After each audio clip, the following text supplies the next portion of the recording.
அண்மை செய்தி. ஓரணியில் தமிழ்நாடு இந்த உறுப்பினர் சேர்க்கையின் அடிப்படையில் ஓடிபி பெற தடை விதிக்கப்பட்ட அந்த உத்தரவை எதிர்த்து உச்சநீதிமன்றத்தில் மேல்முறையீடானது செய்யப்பட்டிருக்கிறது. அது குறித்தான ஒரு அண்மை செய்தி.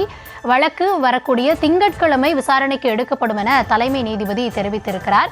கூடுதல் விவரங்களோடு இணைகிறார் எம்முடைய செய்தியாளர் பாரி கார்த்திக். பாரி, விரிவான விவரங்களை வழங்கலாம். வணக்கம். திமுக சார்பில் ஓரணியில் தமிழ்நாடு என்ற உறுப்பினர் சேர்க்கை நடைபெற்று வருகிறது. இதுவரை 2 கோடி பேர் இந்த உறுப்பினர் சேர்க்கையில் ஈடுபட்டு வருகிறார்கள்.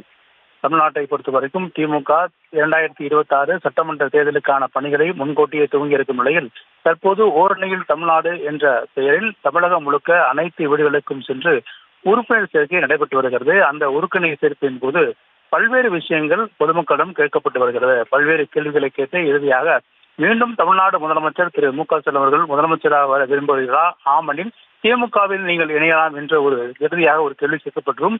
அந்த கேள்வியை அவர்கள் சரி என்று சொன்ன பிறகு அந்த உறுப்பினர் சேர்க்கையில் அவர்கள் பெயர் சேர்க்கப்படும். அவ்வாறு அவர்களுடைய பெயர் சேர்க்கும் பொழுது ஆதார் கார்டு உள்ளிட்ட எண்களுடைய விவரங்கள் மற்றும் ஓடிபி உள்ளிட்ட விவரங்கள் சேர்க்கப்படும்.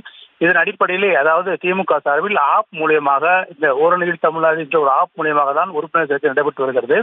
அதன் அடிப்படையில் தற்போது வரை 2 கோடி பேர் சேர்க்கப்பட்டார்கள் என்ற திமுக சார்பில் அறிவுறுத்தப்பட்டிருக்கிறது.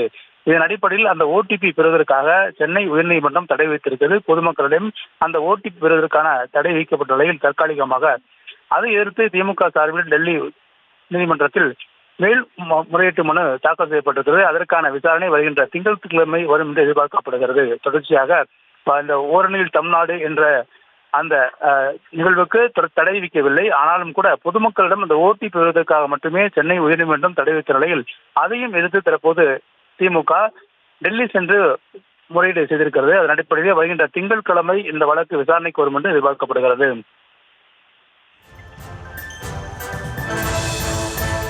விவரங்களுக்கு நன்றி பாரி.